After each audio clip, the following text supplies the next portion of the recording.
又见面了。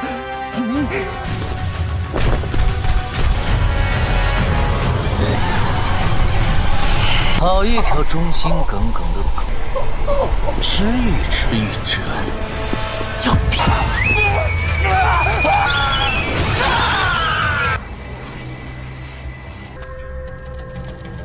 谁？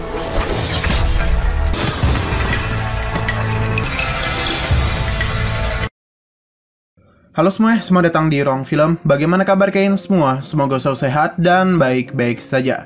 Sesuai jadwal, jadi pada hari ini kita akan melanjutkan Donghua Madodoshi episode 13 sampai 15. Dan ini merupakan episode akhir dari season pertama Madojoshi.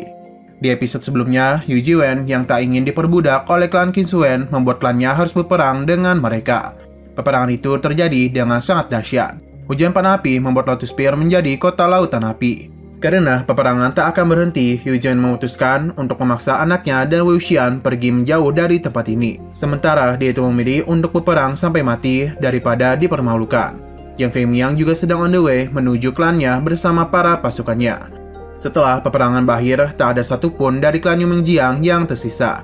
Semuanya tewas dalam peperangan itu. Bahkan Yu Jiwen dan Jiang Fei Miang juga sudah tak bernyawa lagi. Kematian ayah dan ibunya membuat Jiang Cheng sangat terpukul. Dia sempat menjadi sangat depresi pasca kehancuran klan Yu Mengjiang.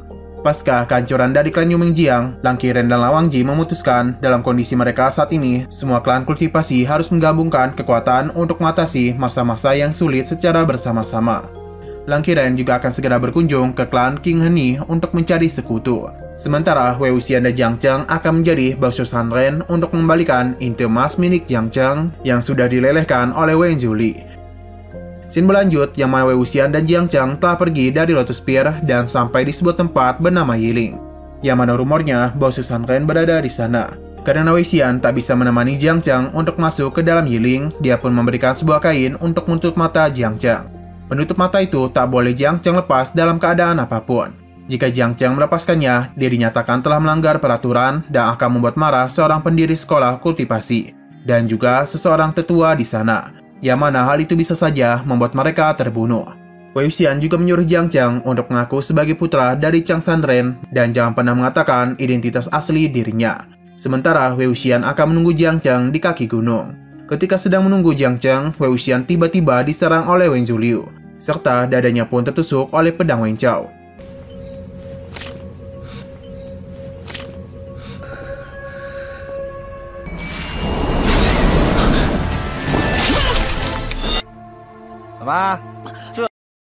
Ternyata Wei Wuxian sudah dikepung oleh Wen Chao dan pasukannya di tempat itu. Wei Wuxian yang sudah tak berdaya lagi karena terluka, tanpa rasa takut menentang Wen Chao untuk menyiksa dirinya sampai mati.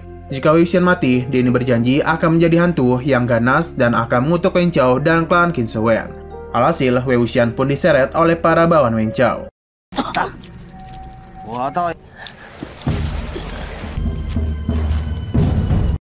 Singkat waktu, mereka semua tiba di sebuah tebing yang sangat tinggi, yang mana di bawah tebing itu ada tempat pemakaman Yiling.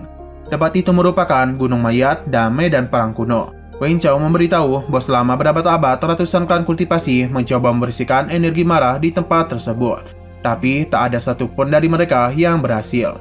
Jika makhluk hidup masuk ke dalam sana, baik daging ataupun jiwa tidak akan pernah keluar lagi. Kemudian Wen Chao menjabak rambut Wei Wuxian dan mendorongnya. Alhasil, Wei Wuxian pun terjatuh dari tebing dan masuk ke dalam tempat pemakaman tersebut. Scene langsung berganti ke kaki gunung sebelumnya. Terlihat Lan Wangji menemukan sebuah gantungan lonceng milik Wei Wuxian yang sebelumnya terjatuh. Bawahan dari Lan Wangji melaporkan kabar yang ia dapatkan dari perburuan di tempat itu, bahwa beberapa hari yang lalu terlihat dua orang yang menurutnya ada Jiang Cheng dan Wei Wuxian di sekitaran wilayah tersebut.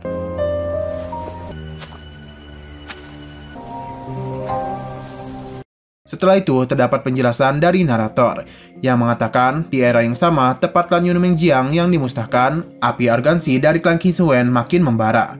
Mereka pun menyiapkan markas pengawasan di setiap kota.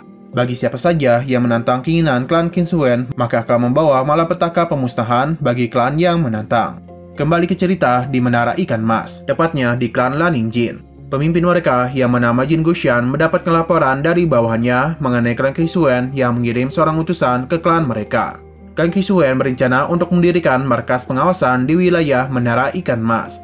Serta Jin Guxian harus menyerahkan formasi perisai klan Lan Lingjing dan semua harta mistik tingkat atas dalam 5 hari. Jika dia menolak, maka klan Lan Lingjing akan berakhir seperti klan Yumenjiang.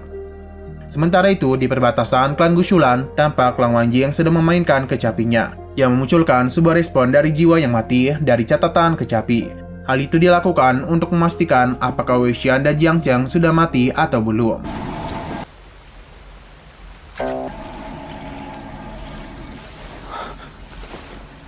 Tak berselang lama, ada seseorang yang datang ke arah Lang Wangji. Dan ternyata orang itu adalah Lang Qingcheng yang sudah lama menghilang dari klan Gushulan. 方才听王林回应。说来也是怪了，无论有没有落入岐山温室的王者打探，向王者问灵成，无论生人还是死。 Lang Qingcheng mengatakan pada bulan lalu dia mendengar kabar mengenai Lang Wangji dan pamannya yaitu Lang Qiren telah berkeliling ke klan-klan untuk melakukan kampanye dalam melakukan perlawanan terhadap klan Qixuan. Menurut Lang Wangji, sebagian besar klan kultivasi sangat ragu untuk melakukan pemberontakan kepada klan Qixuan. Meskipun begitu, rupanya Lang Qingcheng tak datang sendirian. Dia terlihat membawa ratusan orang tepat di belakangnya yang sepertinya akan ikut bersamanya melawan klan Qixuan. Keesokan harinya, di Yunsan Bujisu terdapat beberapa pemimpin klan yang sudah berkumpul, dan mereka ini sedang melakukan diskusi mengenai berperang melawan klan Qixuan. Jin Guxian memberikan pendapatnya. Menurutnya, saat ini bukanlah saat yang tepat untuk melakukan penyerangan kepada klan Qixuan. Berbeda dengan pendapat Ning Mingju, dia sangat menentang pendapat dari Jin Guxian. Karena menurutnya, jika terus mengundur penyerangan, maka klan Qixuan akan terus mendesak masing-masing klan untuk menyerahkan formasi perisai dan harta mistik, serta melemahkan klan mereka dengan mendirikan markas pengawasan milik klan Qixuan. Hal tersebut tidak ada bedanya dengan sebuah hewan ternak yang menunggu gilirannya untuk disembelih. Beberapa saat kemudian, datanglah Lang Qingcheng yang membawa seorang berjubah. Lang Qingcheng langsung menyimpulkan ucapan dari Gen Yuxuan yang artinya klan Lan Lingjing menyerah tanpa perlawanan. Kemudian salah satu pemimpin klan Yao mengatakan kalau bertindak untuk membuat keputusan yang gegabah dipastikan akan berakhir seperti klan Yumenjiang. Ucapan itu dibantah langsung oleh orang berjubah itu. Ketika orang itu membuka jubahnya, ternyata dia ini adalah Jiang Cheng. Menurut Jiang Cheng, keputusan jangka panjang hanya akan membuat klan Qixuan merajalela. Masing-masing klan akan dipaksa melakukan perbudakan dan prostitusi. Diperbudakan layaknya anjing dan diperlakukan layaknya kotoran oleh klan Qixuan. Jiang Cheng, 你不要得寸进尺。是，我就是想报仇。若寒，宁肯当缩头龟。 Lang Qingcheng juga mengatakan kalau semua orang harusnya sudah tahu bahwa pemimpin klan Qixuan yakin Wen Ruhan adalah pria yang penakut dan pelin-pelan.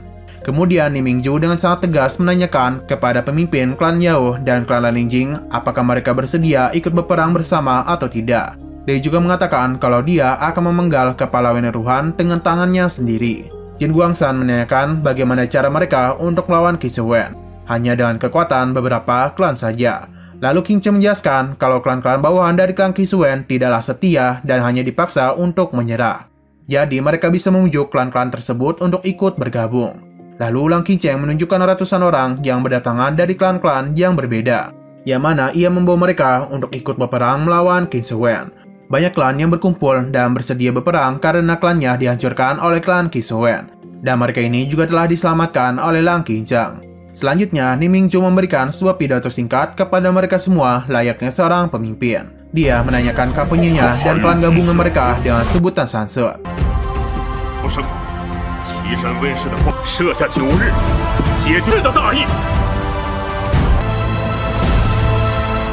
Sementara itu, di tempat pemakaman Yiling, terlihat Wei Wuxian yang masih hidup dan berusaha merangkak keluar dari tempat itu. Di waktu yang sama, tubuh Wei Wuxian dirasuki oleh energi-energi yang marah.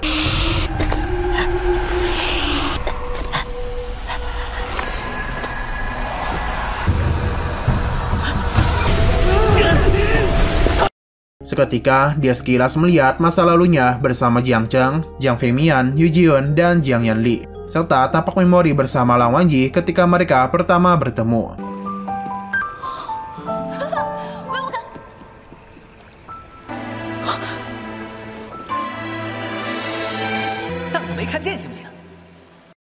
Selepas itu, energi marah di tempat pemakaman Yiling bersatu dan berusaha memasuki tubuh Wei Wuxian. Kemudian muncullah kolam darah di sekeliling Wei Wuxian.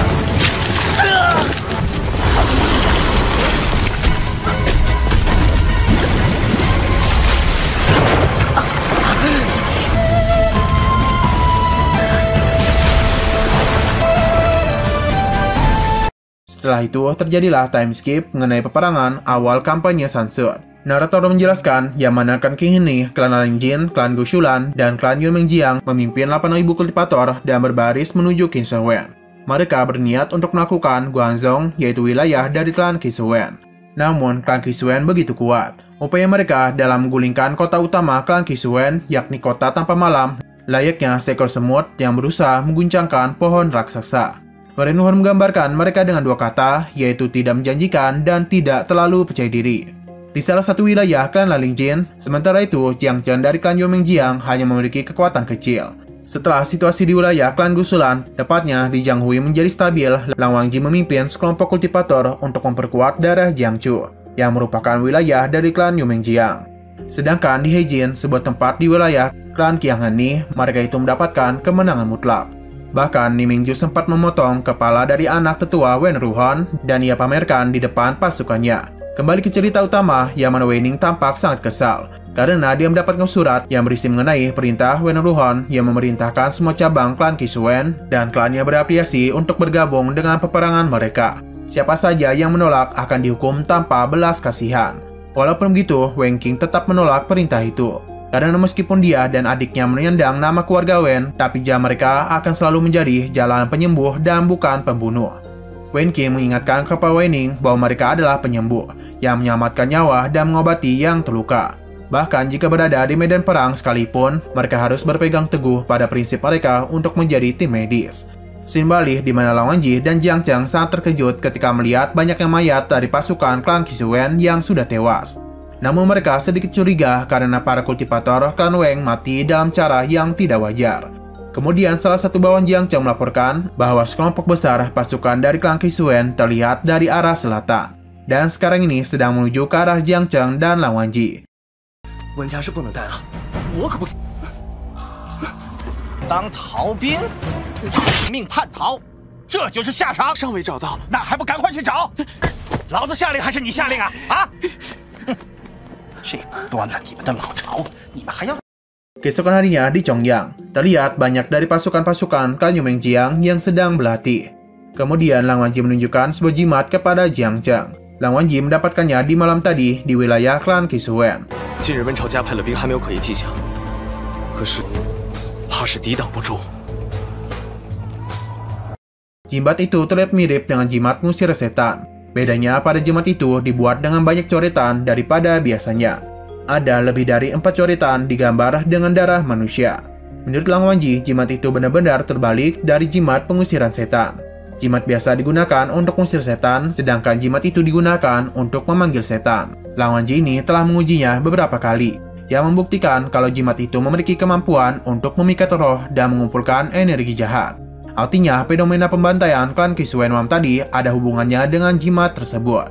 Lang Wangji mengatakan ia sudah melihat jimat ini sebanyak 3 kali di tempat kejadian. Coretan khusus yang ditambahkan pada jimatnya menunjukkan kalau jimat itu dicoret oleh orang yang sama. Lalu, bawahan dari Lang Wangji melaporkan kalau Jiang Yanli sudah dikawal kembali dari Sichuan dan tiba di Chongyang.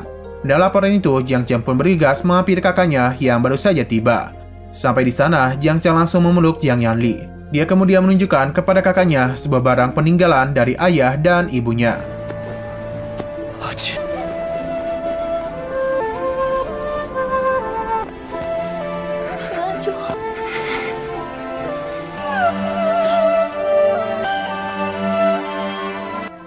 阿娘的仇。 Di waktu yang sama, di sekitar mereka terlihat seseorang dari klan Qinzhouwen yang sedang menguntit mereka berdua dari kejauhan. Ketika dia ingin segera melaporkan keberadaan dari Jiang Chen di tempat itu, tiba-tiba dia ini langsung diserang oleh salah satu prajurit dari klan Yumenjiang. Sontak saja ia pun terkejut dan bergegas kabur, hingga pada akhirnya ia pun malah tertusuk oleh pedang. Sebelum dia tewas, dia masih sempat untuk menghidupkan sebuah suar untuk memanggil pasukan klan Qinzhouwen.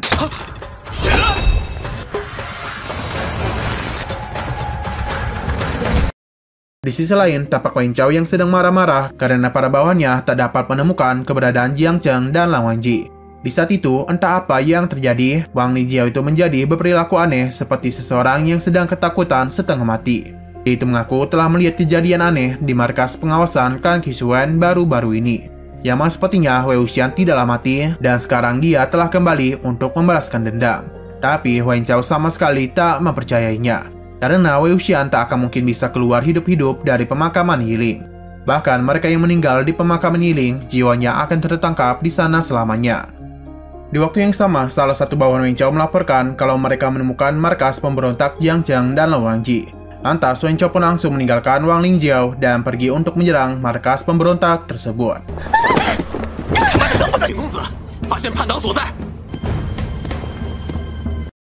Kembali ke Chongyang, para pasukan di sana terlihat sedang bersiap-siap untuk berperang. Bawahan Jiang Zheng juga menemukan formasi pedang klan Qisuwen di perbatasan barat laut. Tak berselang lama datanglah banyak pasukan dari klan Qisuwen yang langsung menghujani markas lawannya dengan anak panah. Lan Wangji pun tak diam saja. Dia juga bergegas memainkan kecapinya dan berhasil menghancurkan lusinan anak panah. Setelah itu, pasukan klan Gusulan menggunakan sebuah formasi untuk menahan serangan dari klan Qisuwen. Di saat yang sama, Jiang Zheng tanpa ragu memimpin pasukannya untuk langsung menyerang pasukan musuh. Singkat waktu di malam hari, terlihat Wang Lingjiao sangat amat ketakutan. Kemudian tiba-tiba ada seorang bayi zombie yang menempel pada dirinya. Wang Lingjiao pun sontak berlari keluar karena ketakutan sambil berteriak meminta pertolongan.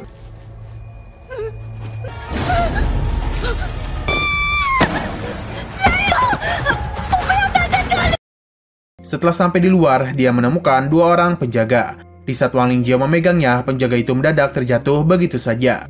Ternyata mereka juga sudah menjadi zombie. Setelah itu muncullah suara seruling di sekitaran tempat itu. Suara seruling itu membuat dua zombie penjaga tadi mulai berjalan menghampiri Wang Lingjiao. Bahkan jimat-jimat pengusir setan yang ada di dalam bangun itu tiba-tiba berubah menjadi merah.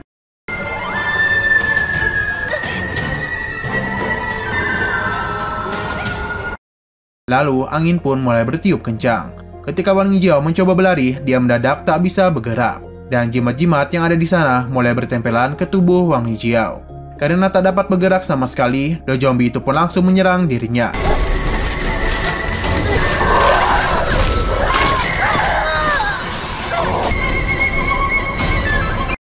Di sisi lain, Wen Zhuliu memberitahu Wen Chao kalau pasukan mereka telah menembus gerbang dan berhasil mengepung para pemberontak dari klan Yu Mengjiang dan klan Gusulan di kota Chongyang. Sementara itu, di kota Chongyang, Jiang Zheng masih berusaha bertarung melawan pasukan klan Qisuwen. Hingga pada akhirnya, ia pun tertangkap oleh para pasukan. Sedangkan Lan Wangji terlihat jari-jarinya sampai berdarah karena melawan pasukan klan Qisuwen. Bahkan meskipun senarnya sudah putus, dia itu masih berusaha bertarung hingga akhir. Lalu Wen Chao dan Wen Zhuliu pun tiba. Jiang Zheng juga tampak sudah ditangkap oleh mereka. Wen Chao yang mengetahui kalau mereka berdua masih mencari keberadaan Wei Wuxian, dia pun akhirnya memberitahu kalau mereka berdua tidak akan dapat menemukannya. Karena Wei Wuxian telah dilempar ke dalam bukit tempat pemakaman Yiling. Padahal itu, Lan Wangji menjadi sangat emosi dan mencoba menyerang Wen Chao. Akan tetapi, serangan itu langsung ditahan oleh Wen Zhuliu.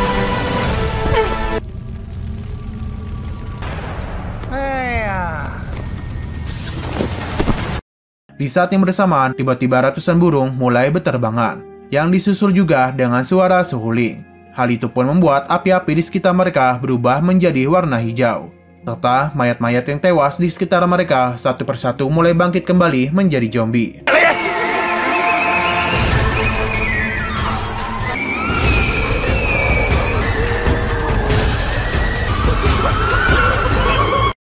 Tak jauh dari sana, tampak sumber suara seruling itu berasal dari seseorang yang memiliki mata berwarna merah.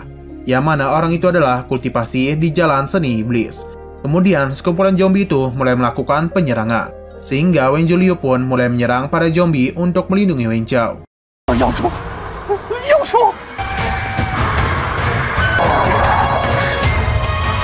Nah, anehnya zombie-zombie itu hanya menyerang pasukan dari klan Qisuwen saja dan mengabaikan para pasukan dari klan Yu Mengjiang dan klan Gusulan. Zombie-zombie itu kemudian mengejar Wen Chao.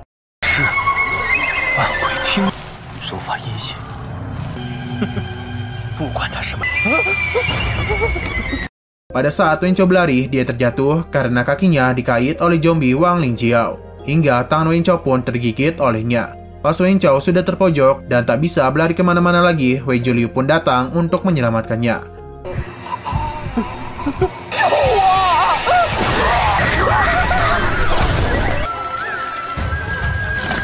Sementara itu, pria dengan jalan seni iblis itu berhenti memainkan serulingnya. Dan setek saja para zombie menjadi terdiam begitu saja. Lalu orang itu berjalan menghampiri Wen Chao. Di waktu yang sama, Wen Zhiliu pun bergegas menyerangnya. Namun belum sempat mengenai sasaran, Wen Zhiliu pun langsung dihentikan olehnya. 又见面了。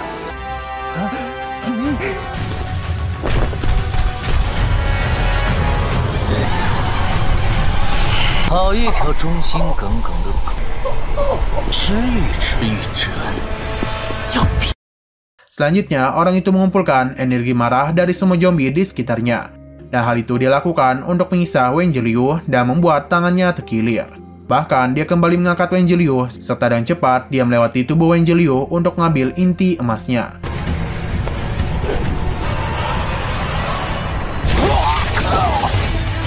Setelah inti emasnya sudah di tangan orang itu, dia tanpa banyak berbasa-basi langsung menghancurkannya. Sehingga Wen Zhiliu pun menjadi tak berdaya sama sekali.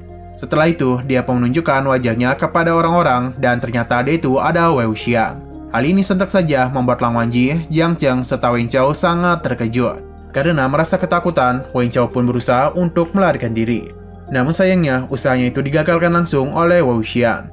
Dia mengendalikan zombie dari Wang Lingjiao dan membuat zombie itu menggigit Wen Chao.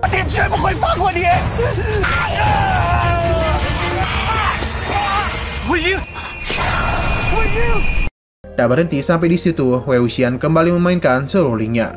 Lalu menyerang Wen Chao dan membuatnya tertancap oleh serangan Wei Wuxian dan tergantung di udara.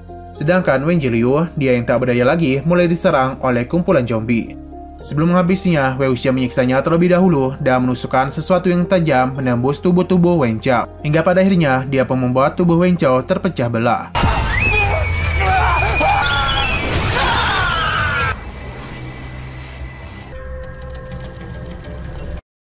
Setelah ini semua, terjadilah perdebatan antara Lang Wangji dan Wei Wuxian, di mana Lang Wangji sangat kecewa melihat dia yang mengambil jalan seni iblis. Ia merasa khawatir jalan yang Wei Wuxian ambil akan merusak tubuh dan mentalnya. Sedangkan Wei Wuxian sangat bangga dengan jalan yang diambil. Dia juga sangat marah karena Lang Wangji yang mencoba menghalanginya untuk terus menjadi seseorang di jalan seni iblis. Dia mengatakan kalau dirinya tidak lebih jahat daripada klan Qixuan. Wei Wuxian yang menjadi sangat emosional seketika membuat zombie-zombie di sekitarnya menjadi kembali mati.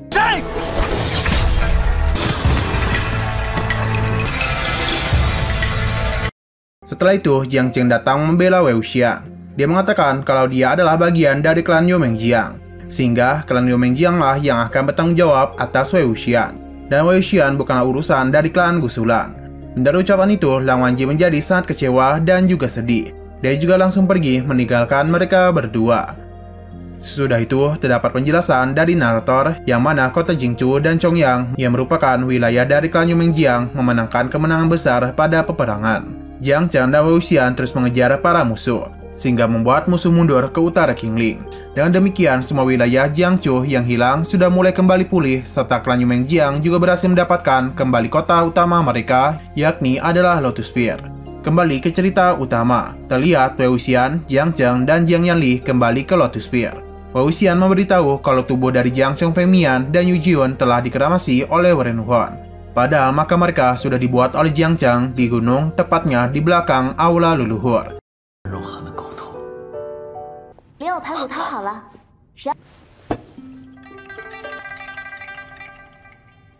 Jiang Cheng kemudian memberitahu kalau dia sedikit khawatir karena baru-baru ini Wenhuan sudah mengatur 10.000 kultivator yang sangat terlatih untuk menekan perbatasan klan Liu Mengjiang. Bahkan semua pemimpin klan juga sangat khawatir tentang hal itu. Lalu Wei Wuxian menjelaskan tentang pedang besar hitam yang sebelumnya dia lihat di Gunung Musi. Pedang itu direndam dalam dosa pembunuhan. Kemudian pedang tersebut menyerap energi jahat yang berlimpah dari kematian di cangkang monster kura-kura, yang membuat pedangnya menjadi semakin liar. Dengan pedang itu, Wei Wuxian yakin kalau mereka bisa mengatasi penyerangan dari klan Qixuan di perbatasan. Setelah itu, scene kembali ke masa di mana Wei Wuxian dia merasuki tubuh seorang bocah bernama Mo Xuanyu. Dia tampak sedikit terbangun dari tidur dan sekarang dia berada di Yunsen Buci atau tepatnya di klan Gusulan. Di saat dia bangun dari kasurnya, dia tak sengaja menemukan kendi-kendi miras sehingga dia pun langsung meminum miras itu.